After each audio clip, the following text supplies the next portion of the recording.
A grande desvantagem de ter bons ministros é que eles roubam os nossos discursos.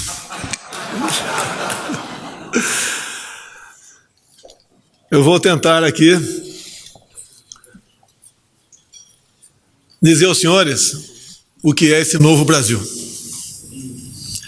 Primeiro, eu quero agradecer à Câmara Brasil e Estados Unidos por esta homenagem. Estou muito honrado. Como brinquei com o João Dória há pouco tempo atrás, e também com o Sérgio Moro, os últimos homenageados aqui, eu disse-lhes que o nível dos agraciados estava melhorando. Como eles não contestaram, eu ousei aqui retribuir de forma bastante clara, né, que o nosso relacionamento está acima de quaisquer objetivos outros que possam existir entre nós. Tem futuro, Dória, muito mais do que você chegou até agora por méritos. Não poderia cumprimentar o outro governador que tem aqui, Cameli, do nosso, acabou de sair, estado do Acre, o estado onde tive os maiores percentuais de votos no Brasil. Temos também, além dos ministros já elencados, mais dois aqui, Santos Cruz, general do Exército Brasileiro, e também Augusto Heleno, também general, e o nosso decano. Dizer que a saudação que tive há pouco aqui também, decano, de nome Betamo, por coincidência, ele também cursou a Academia Militar das Agulhas Negras por 4 anos.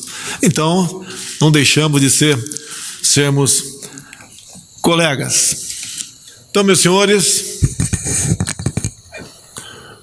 realmente aconteceu o que eu chamo um milagre no Brasil. Ou melhor, 2 milagres. Um, eu agradeço a Deus pela minha sobrevivência. E outro, que pelas mãos de grande parte dos brasileiros, alguns morando aqui nos Estados Unidos, me deram a missão de estar à frente deste grande país, que tem tudo para ocupar um local de destaque no mundo, mas que infelizmente, por políticas nefastas, de gente que tinha ambição pessoal acima de tudo, não nos deixavam ascender. Com a chegada nossa ao governo, eu usei uma máxima que, segundo a imprensa local, era para perder as eleições. Eu fui naquela caixinha de ferramenta da nossa vida, chamada Bíblia Sagrada, e lá extraí uma passagem bíblica que já conhecia, lá no livro de João, capítulo 8, 32. E conhecereis a verdade, e a verdade vos libertará. E com verdade comecei andando sozinho por todo o Brasil. Às vezes até gente da própria casa achava que tinha algo errado comigo, né? Tendo em vista o que eu almejava, mas não almejava por mim. Sabia dos problemas. Como até hoje sofremos com a mídia brasileira, até venho sempre dizendo à mídia brasileira, se vocês fossem isentos, já seria um grande sinalizador de que o Brasil poderia sim romper obstáculos e ocupar um local de destaque no mundo. Porque é muito simples. Eu tive Israel por 2 vezes. E eu sempre, dizia nas minhas andanças, olhe o que Israel não tem e veja o que eles são. Agora, olhe o que o Brasil tem e o que nós não somos. Onde está o erro? Onde está o ponto de inflexão? E eu me apresentei para ser esse ponto de inflexão. Mas deixo bem claro a todos, se eu não tivesse a liberdade e a coragem também, que no meu lugar, muitos já teriam desistido de escolher pessoas técnicas, capazes e patriotas que quando eu prestei agora há pouco a continência, a bandeira americana aqui, foi com profundo respeito que eu tenho a esse povo e a essa nação. E no Brasil, a política até de há pouco era de antagonismo a países como os Estados Unidos. Os senhores eram tratados como se fossem inimigos nossos. Agora, quem até há pouco ocupava o governo, teve em sua história suas mãos manchadas de sangue na luta armada, matando inclusive um capitão, como eu sou capitão, naqueles anos tristes que tivemos lá no passado. Até eu rendo homenagem aqui ao capitão Charles Chandler, também um herói americano, talvez um pouco esquecido na história, mas que fez sua passagem, escreveu sua história também passando pelo Brasil. E este era o ambiente que se reinava. Não é vergonha contar a verdade, que a verdade nos liberta. E com essa verdade, nós nos apresentamos para mudar o Brasil. E eu quero agradecer também a coragem desses 22 homens que são meus ministros em aceitar entrar nesse time. Porque sempre, ou melhor, de há muito, vivíamos a incerteza. Sabíamos da dificuldade de mudar o destino do Brasil. Como ontem, vimos algumas capitais de estado com marchas pela educação, como se a educação até o final do ano passado fosse uma maravilha no Brasil. Temos um potencial humano fantástica, mas a esquerda brasileira entrou, infiltrou e tomou não só a imprensa brasileira, mas também grande parte as universidades e as escolas do ensino médio e fundamental. O trabalho não é fácil, mas com fé em Deus, com brasileiros, com amigos fora do Brasil, que vem com preocupação o nosso futuro, nós venceremos essa batalha. Falou-se há pouco aqui da nossa querida Venezuela. Pobre povo venezuelano está fugindo da violência, da fome e da miséria. Mas não se esqueçam da nossa Argentina, que está indo para um caminho bastante complicado, com problemas estruturais em seu país. O meu amigo Macri enfrenta dificuldades e vê crescer a possibilidade de uma presidente última voltar ao poder. Essa que era amiga do PT no Brasil, de Chávez, de Maduro e de entre outros, além de Fidel Castro, que tinham mais que um sonho, a vontade e a determinação de mais do que roubar o nosso país, roubar a liberdade de todos nós. Faremos uma viagem brevemente à Argentina. Vamos colaborar no que for possível com aquele país, sem nos imiscuirmos nas questões internas. Mas, sabedores que se tivermos uma outra Venezuela no cone sul da América do Sul, os problemas são enormes para nós e, com toda certeza, para os senhores. Dessa forma, se assim me permite, meus irmãos aqui do Norte, o humilde capitão do Exército Brasileiro, que ascendeu à presidência da República, onde quase ninguém acreditava nessa possibilidade, e ao chegar ao poder, a humildade continuou andando ao nosso lado. Nós precisamos, queremos e estamos mais que propensos. Estamos convictos de que essa união, essa confiança que começamos a restabelecer ao longo desses últimos meses, pode nos levar a, irmanados, fazermos comércio, assinarmos, quem sabe, muitos acordos, como assinamos Há pouco, o sobre a base de lançamento de Alcântara trazer mais que a felicidade para os dois países. Colaborar que aqueles nossos valores familiares de respeito ao próximo, democracia e de liberdade estarão garantidos. Eu lamento muito o ocorrido nos últimos dias, onde anunciei não poder comparecer a um evento em outra cidade. Eu não posso ir na casa de uma pessoa onde alguém de sua família não me queira bem.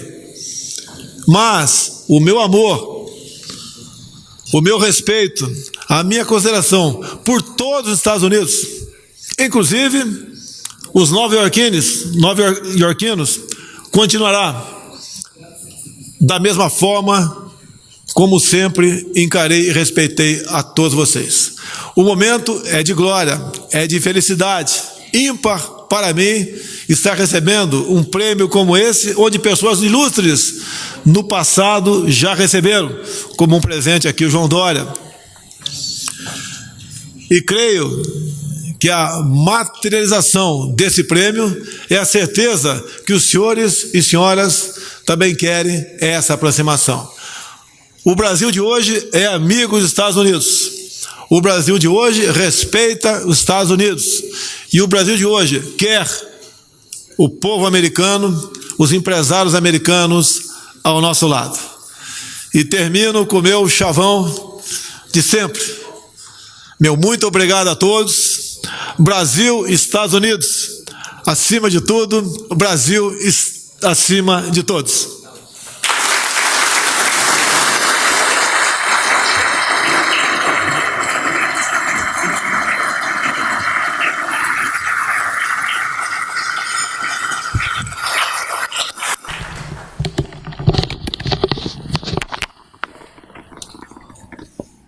Good afternoon, everybody. Boa tarde. As you see, we speak the same language. Como vocês podem apreciar, falamos a mesma língua, todos, sob a liderança do presidente Bolsonaro.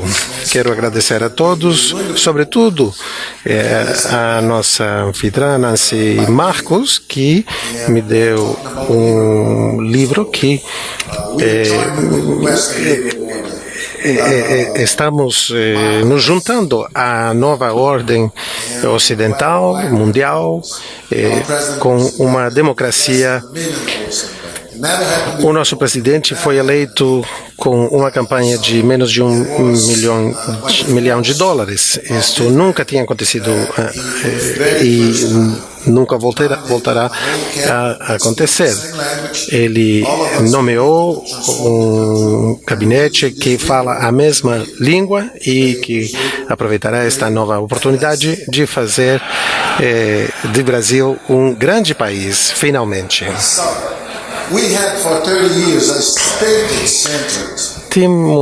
Temos tido, durante 40 anos, uma economia centrada no Estado, no papel do Estado. Isto corrompe o governo. Brasil, no último século, o Brasil era um país com a maior taxa de crescimento com o Japão. Nos anos 70, o PIB da China era a metade do nosso. Os ingressos per capita eram 10% dos nossos e tínhamos muitos mais recursos naturais. O que aconteceu? Nós, como uma economia gerenciada, baseada no controle do Estado, acabamos sendo bloqueados e nosso projeto é transformar isso numa economia de mercado. Começamos com a reforma do sistema de previdência social. Vocês sabem que a bomba demográfica impede e mesmo com Estados Unidos conseguia crescer a 3%.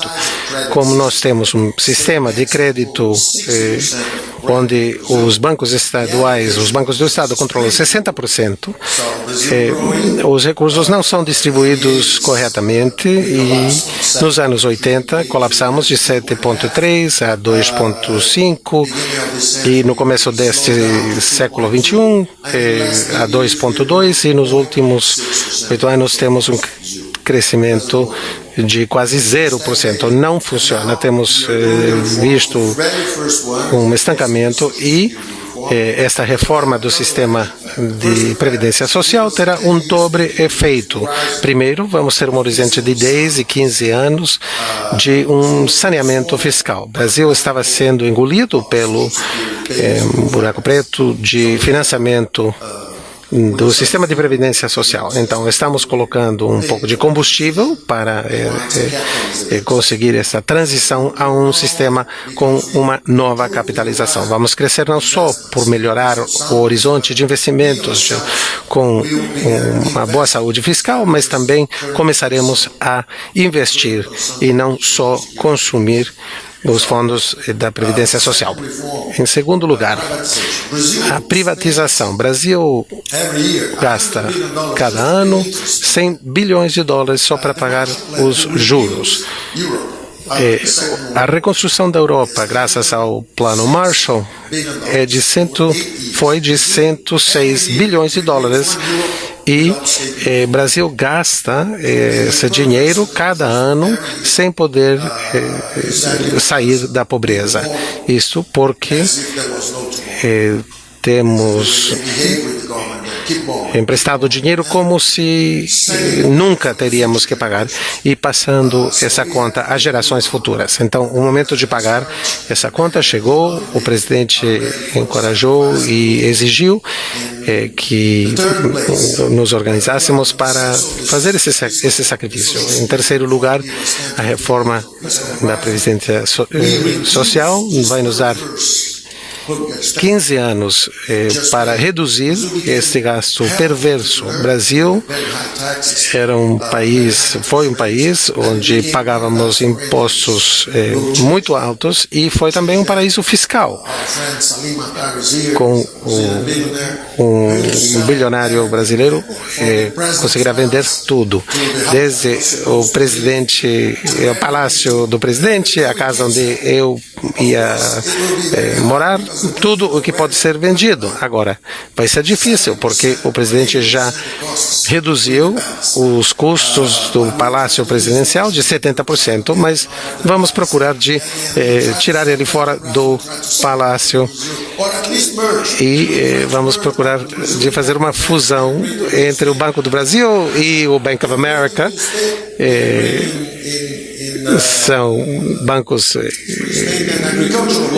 bons para empréstimos agrícolas e podemos já fizemos uma nova relação entre Embraer e Boeing. Vamos construir empresas transnacionais, vamos ultrapassar as nossas fronteiras na procura de melhores oportunidades econômicas. E como falou o nosso ministro de Minas e Energia, ele foi modesto, ele falou de 500 bilhões de dólares que teremos como novas oportunidades de investimento,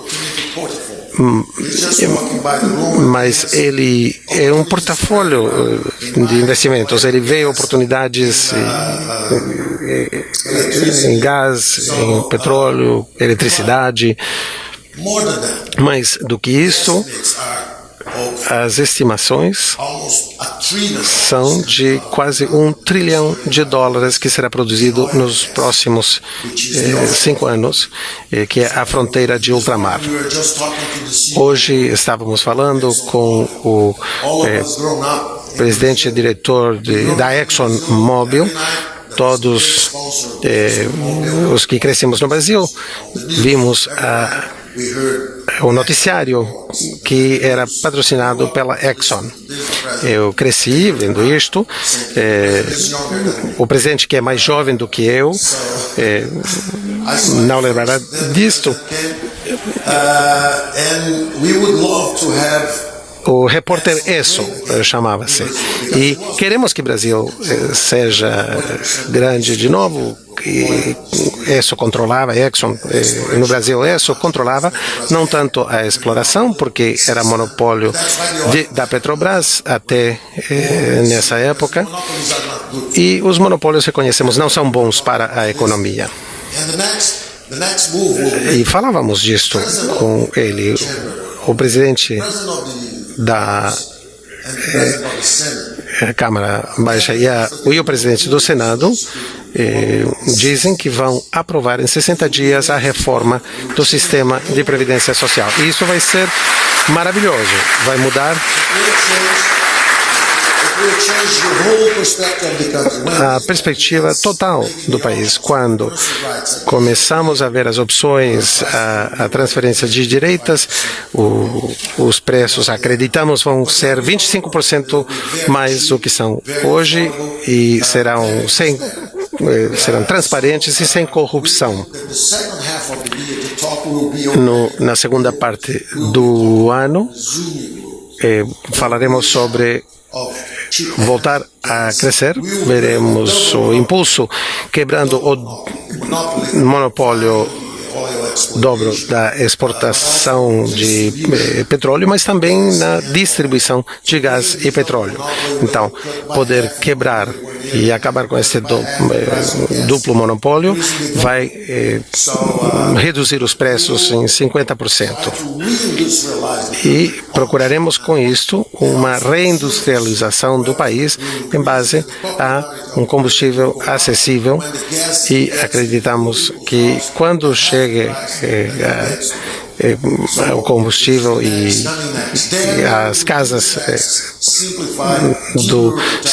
dos setores mais pobres no Brasil, vamos começar a ver esta transformação. Isto já está começando. Abriremos também a nossa economia. O nosso ministro de Relações Exteriores sabe que nas conversas que tiveram com a Argentina, e o nosso presidente entende-se muito bem com o presidente Macri na Argentina, com o presidente de Paraguai.